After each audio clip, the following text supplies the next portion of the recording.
সেই দিন রাতে বাড়িতে কেউ ছিল না। হঠাৎ দেওর বৌদির ঘরে দরজা খুলে ফেলল। তারপর যা দেখল সেটাই তার জীবনটা বদলে দিল। রাহুল ও তার দাদা একসঙ্গে থাকতো। দাদার বিয়ে হয়েছে মাত্র 6 মাস। বৌদি নীলা দেখতে খুবই সুন্দর, শান্ত স্বভাবের। কিন্তু রাহুলের চোখে নীলা শুধু বৌদি ছিল না, ওর মনে কোথাও একটা অন্যরকম অনুভূতি কাজ করতো। একদিন দুপুরে বাড়িতে কেউ ছিল না। নীলা শাড়ি পরে বারান্দায় দাঁড়িয়েছিল।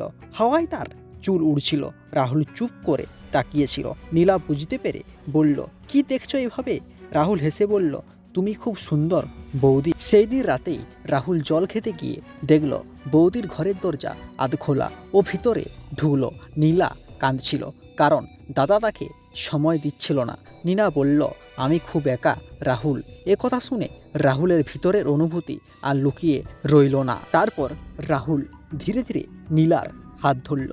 নীলা চুপ করে ছিল। এক মুহূর্তে সব বদলে গেল। সম্পর্কের সীমা ভেঙে গেল।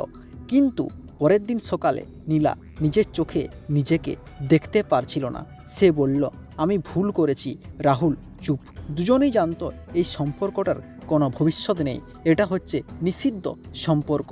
যে সম্পর্ক লুকিয়ে লুকিয়ে করতে হয়, যে সম্পর্ক লুকিয়ে লুকিয়ে রাখতে হয়, সেটা আর যাই হোক কোনো সম্পর্ক হতে পারে না। সেটা শুধুমাত্র নিষিদ্ধ সম্পর্ক। তাই এরকম পরকীয়ার প্রেম থেকে দূরে থাকুন এবং নিজের জীবনকে সুরক্ষিত রাখুন। দেখা হবে সাবধান বাংলার পরবর্তী এপিসোডে।